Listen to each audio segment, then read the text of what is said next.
Assalamualaikum warahmatullahi wabarakatuh. Selamat siang. Salam Om Swastiastu, Namo Buddhaya, salam kebajikan. Bapak Ibu yang hadir pada kesempatan hari ini dari rumah sakit seluruh Indonesia.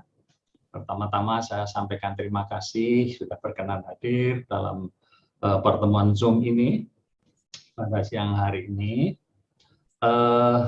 Tadi sudah disampaikan oleh Dr. Eka, memang ada banyak pertanyaan-pertanyaan yang mungkin perlu kita berikan jawabannya. Salah satu pertanyaan adalah mengenai yang harus saya jelaskan juga. Apa benefit daripada kemitraan rumah sakit dengan KARS ya. Sebelumnya saya ucapkan terima kasih terlebih dahulu kepada Rumah Sakit Hermina Group yang telah mengirimkan surat kepada KARS dan untuk sekaligus memberikan jadwal untuk proses survei akreditasi di seluruh Hermina Group. Nah, kami terima dan kami akan buatkan jadwal pelaksanaannya sesuai dengan permintaan dari Rumah Sakit Hermina Group. Demikian juga Rumah Sakit Dr. Sutomo Surabaya yang minta untuk diberi jadwal pada kesempatan pertama juga kami akan jadwalkan pada kesempatan pertama. Perkenankan saya share screen. Tentang benefit bagi rumah sakit yang bermitra dengan KARS. Bu Eka sudah bisa dilihat ya gambarnya ya? Bisa Pak, sudah bisa. Baik, terima kasih. Ini Bapak Ibu yang saya hormati, dasar hukum akreditasi saya kira kita semuanya paham. Ada Undang-Undang Nomor 44 Tahun 2009 tentang rumah sakit dan diperkuat dengan Undang-Undang Nomor 11 2020 tentang Cipta Kerja. Isinya masih sama, bahwa akreditasi wajib dilakukan dalam upaya meningkatkan mutu pelayanan rumah sakit, wajib dilakukan akreditasi secara berkala minimal 3 tahun sekali.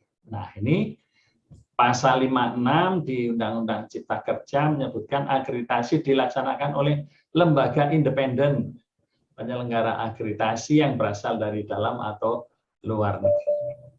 Jadi ingin saya sampaikan pada kesempatan ini bahwa KARS adalah organisasi independen. Apa artinya independen? Kita tidak berada di bawah pemerintah maupun juga berada di bawah organisasi lain. Ini organisasi yang mandiri sehingga di dalam mengambil keputusan kelulusan KARS betul-betul murni, tidak ada tekanan dari organisasi lain. Dan organisasi KARS adalah nirlaba dengan badan hukum perkumpulan. Artinya apa? Keuntungan dari organisasi dipakai untuk mengembangkan organisasi guna mencapai visi dan misinya. Ya, jadi bidang yang digeluti adalah akreditasi dan mendedikasikan organisasinya untuk meningkatkan mutu dan keselamatan pasien. Ini surveyor kita memiliki 948 orang surveyor, di mana surveyor ini terus-menerus kita tingkatkan kompetensinya. Dari 900 orang itu sebagian besar memiliki jam terbang yang sangat tinggi, bahkan ada menjadi surveyor sejak tahun 1995. Sejak KARS berdiri kami juga punya, dan juga surveyor yang baru di tahun 2019 juga kami juga ada. Jumlahnya cukup banyak sehingga permintaan Bapak Ibu jadwalnya insya Allah dapat kami laksanakan. Pengembangan untuk kompetensi surveyor juga kita lakukan terus-menerus dengan edukasi surveyor berkelanjutan. 2 minggu sekali kita adakan pertemuan untuk update knowledge bagi para surveyor. Dan sudah ada 500 lebih surveyor yang mengikuti fellowship internasional dari International Society for Quality in Healthcare, dan yang sudah lulus lebih dari 200 orang. Jadi kami sangat bangga terhadap surveyor-surveyor kami karena mereka selalu belajar terus-menerus, dan hasil dari pembelajaran ini tentu saja kita persembahkan untuk rumah sakit. Nah, secara garis besar tujuan akreditasi adalah untuk meningkatkan mutu pelayanan rumah sakit dan melindungi keselamatan pasien, dan meningkatkan perlindungan bagi masyarakat termasuk SDM rumah sakit dan rumah sakitnya sendiri sebagai institusi, serta mendukung program pemerintah di bidang kesehatan karena ada program nasional di dalam standarnya, serta meningkatkan profesionalisme rumah sakit Indonesia di mata internasional. Ini bagian yang penting, di mata internasional ya. Jadi karena kita ini sudah terakreditasi secara internasional oleh ISQA ya. Jadi harapannya manfaat akreditasi meningkatkan kepercayaan masyarakat terhadap pelayanan rumah sakit, menciptakan lingkungan internal rumah sakit yang lebih kondusif untuk penyembuhan, pengobatan, perawatan pasien ya, karena apabila rumah sakit menerapkan betul patient center care, ini adalah tren asuhan pasien dunia ya, kelas dunia, jadi patient center care. Nah, rumah sakit juga dengan lebih menghargai hak dan kewajiban dari pasien, maka akan lebih mendengarkan keluhan-keluhan dari pasien dan keluarganya, sehingga proses kemitraan dengan pasien jadi lebih baik. Menciptakan lingkungan kerja yang aman dan efisien, dan berkontribusi terhadap kepuasan karyawan rumah sakit. Menciptakan budaya belajar atau learning culture ya, dengan adanya proses untuk continuous quality improvement termasuk juga kalau ada insiden ya. Dan ini saya kira kita semua juga sadar bahwa sertifikatnya itu diminta oleh perusahaan asuransi termasuk BPJS sebagai syarat untuk kerjasama.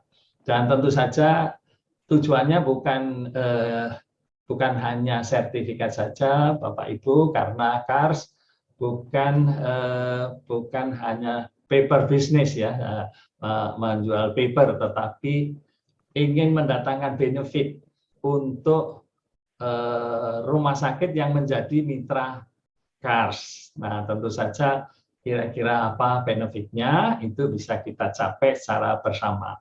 Yang pertama, KARS adalah organisasi independen nirlaba yang sudah berpengalaman 27 tahun, Bapak Ibu. Kami didirikan ya tahun 1995, waktu itu masih belum independen, masih di bawah Kementerian Kesehatan ya. Tapi sejak Undang-Undang Rumah Sakit tahun 2009 itu dengan menyatakan di undang-undang amanatnya adalah menjadi organisasi independen, maka kita keluar dari Kementerian Kesehatan dan menjadi badan hukum tersendiri ya. Jadi independensi sejak Undang-Undang Rumah Sakit.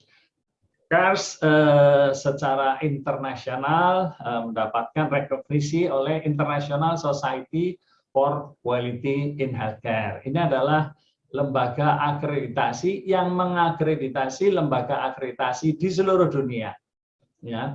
Dan KARS juga tersertifikasi ISO 37001, ini sistem manajemen anti penyuapan. Apa manfaatnya untuk rumah sakit? Manfaatnya adalah rumah sakit tidak perlu mengeluarkan apapun pada waktu proses survei karena justru akan dilarang. Contohnya ada yang saya maksud adalah mengeluarkan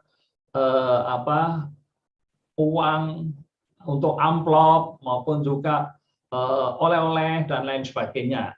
Karena ini dengan sistem ini justru hal-hal seperti itu dilarang, sehingga rumah sakit bisa bangga bahwa betul-betul kelulusannya itu didasari oleh kemampuan rumah sakit, bukan karena tebalnya amplop dan lain sebagainya ya.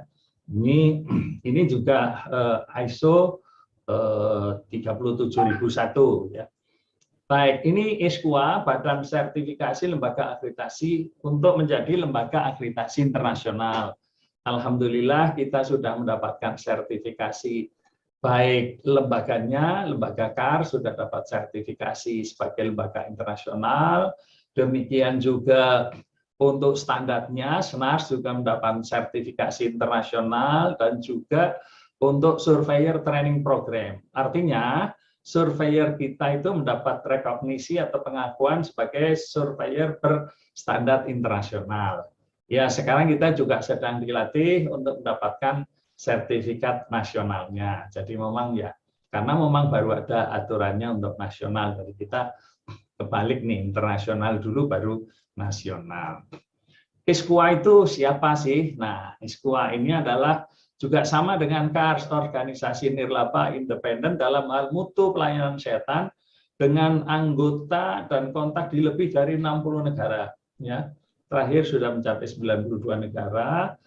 ISKUA itu bekerja sama dan erat hubungannya dengan World Health Organization. Ya, jadi ini badan satu-satunya di dunia yang mensertifikasi lembaga akreditasi pelayanan kesehatan. Jadi tidak ada lain di dunia, hanya ada ISKUA, termasuk Joint Commission Internasional dari Amerika juga diakreditasi oleh ISKUA, Australian Council for Healthcare Standard juga diakreditasi oleh ISKUA. Jadi sama-sama kita dengan GCI, dengan ACHS dari Australia, ya, dengan Accreditation Kanada juga sama-sama kita sama-sama menjadi anggota ISKUA dan diakreditasi oleh ISKUA. Jadi kita sudah direkognisi secara internasional. Apa dampaknya?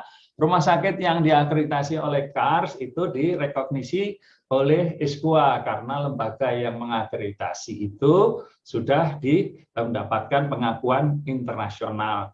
Jadi ini yang ditawarkan ISKUA kepada lembaga-lembaga akreditasi di seluruh dunia nih.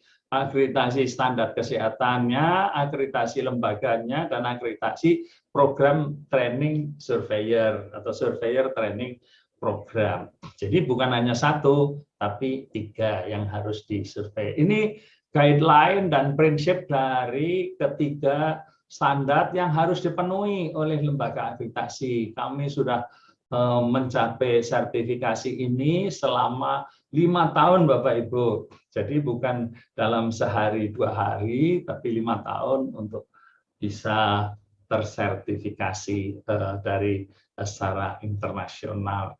Apa benefit menjadi mitra KARS Bapak Ibu?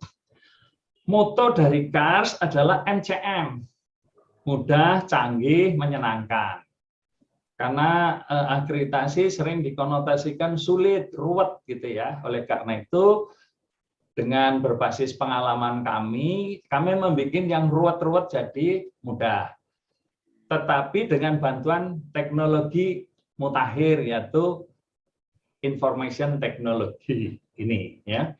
Jadi KARS sudah membuatkan untuk rumah sakit berbagai aplikasi, bukan hanya satu, banyak sekali aplikasi, dan aplikasi tersebut sudah dipakai ya selama mungkin dari Bapak Ibu rumah sakitnya juga sudah ada yang pakai ya.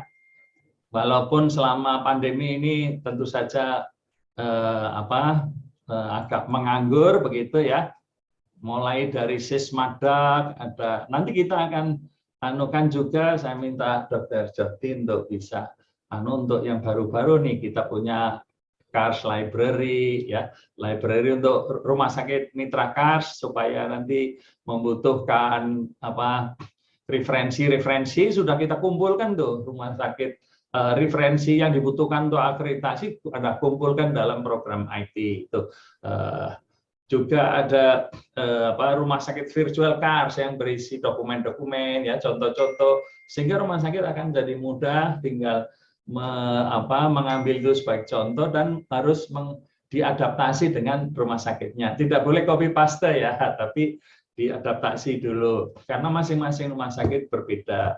Kita juga punya aplikasi HVA, Hazard Vulnerability Assessment, ya, HSI juga, Hospital Safety Index. Ini adalah aplikasi-aplikasi ini. HSI ini standarnya WHO nih, kita bikinkan aplikasinya supaya rumah sakit tahu berapa pada level yang mana tingkat keamanan rumah sakit. Dan ada rekomendasinya kalau rumah sakit Bapak Ibu sudah mengisi semua pertanyaan, nanti keluar rekomendasi apa langkah-langkah yang harus dilakukan agar tingkat keamanan rumah sakit itu meningkat ya. Di samping itu juga ada kalkulator mutu, nanti Dr. Jati akan menjelaskan lebih rinci. Ada redosko ya. Ini yang ini Sismadak, HVA, SI, Redosko itu sudah diaplikasikan, termasuk Sirsak ya. Ini salah satu rumah sakit yang sudah mengaplikasikan dan mengembangkan dengan sangat bagus sekali Sirsak ini, sistem informasi rumah sakit ini untuk asuhan pasien ya, supaya asuhan pasiennya sesuai dengan patient center care. Itu adalah Rumah Sakit Ramlan Surabaya. Itu IT-nya mereka sudah sangat maju sekali dan dengan salah satunya dan berkontribusi adalah mengaplikasikan Sirsak ini. Bapak Ibu bisa menghubungi Dr. Adi SPOT ya, beliau ini yang jadi motor dari IT di Rumah Sakit Ramlan itu ya. Jadi kalau IT ini Bapak Ibu membangun sendiri, saya kira itu cukup mahal. Loh kenapa? Nah, ini semua nanti kita berikan secara gratis apabila Bapak Ibu sudah tanda tangan kontrak untuk akreditasi dengan KARS ya, dengan KARS. Jadi kenapa kok bisa membuat begitu banyak aplikasi dan diberikan gratis ya? Karena kita adalah lembaga independen, tadi kalau ada keuntungan tidak diminta oleh pemilik karena kami tidak punya pemilik nih, pemiliknya ya KARS sendiri, sehingga keuntungan itu kita pakai untuk mengembangkan sistem-sistem seperti ini dan berbagai kegiatan lain seperti kita juga punya jurnal namanya CHA ya, Journal Hospital Accreditation. Itu kita bekerja sama dengan Universitas Gadjah Mada ya, jurnalnya sudah ada akreditasi dari Arjuna ya. Jadi ini aplikasi ini ini memang didedikasikan untuk rumah sakit, bukan untuk KARS. KARS punya sistem sendiri namanya SIKARS. Dan ini kendalinya nanti ada di rumah sakit semua, tidak di kita ya. Jadi kalau ini semua kendalinya di kita, waduh nanti hard disk kita ya kepenuhan itu. Jadi kita enggak, ini kita serahkan ya. Itu walaupun untuk kalkulator mutu ada yang kita tarik datanya agar kita bisa membuat untuk nasional ya, indikator mutu nasional, dan kita kembalikan lagi ke rumah sakit untuk bisa dipakai benchmarking oleh rumah sakit. Dan ini contohnya misalnya Sismadak. Ini kan kalau manual, waduh itu dokumennya banyak sekali, bikin pusing Bapak Ibu. Tapi dengan bantuan teknologi informasi Sismadak yang ruwet-ruwet, dan ini biayanya banyak, ini kertasnya banyak, fotokopinya banyak itu. Nah, yang ruwet-ruwet kita jadi bikin tidak ruwet. Dokumen akreditasi itu sangat banyak, ruwet. Regulasinya juga macam-macam gitu ya. Nah, seringkali regulasi yang gunakan satu regulasi digunakan beberapa unit, jadi pinjam meminjam, waduh nanti ada hilang dan lain sebagainya ya. Atau misalnya hanya disimpan pada masing-masing laptopnya sendiri-sendiri, nanti kena virus gitu ya. Itu seperti itu ya. Dan itu kalau masih pakai hard copy, itu anggarannya besar untuk memfotokopi banyak sekali. Nah, ini sudah kita siapkan, tidak perlu fotokopi dan tidak perlu hard copy-nya lagi. Hard copy-nya cuma satu yang tanda tangan basah dari direktur, itu disimpan saja ya untuk bukti gitu. Jadi itu semuanya jadi menjadi sangat efektif, efisien ya. Biayanya juga untuk dokumentasi menjadi lebih, tentu saja lebih murah ya, karena tidak perlu fotokopi, tidak perlu tempat untuk nyimpan ya. yang jelas mengurangi pusing gitu ya. Ini contoh Sysmatra saja. Jadi ini tujuannya memudahkan rumah sakit, semua IT bagaimana membuat yang pusing jadi tersenyum, itu yang terpenting ya bagi kita. Jadi kita ingin memudahkan rumah sakit dalam akreditasi. Ya, tentu saja butuh belajar juga bagaimana sih upload Sysmatra. Bapak Ibu bisa ngirim. Nah sekarang itu rumah sakit menurut saya walaupun rumah sakit kecil wajib punya orang IT ya. Eranya sudah era IT.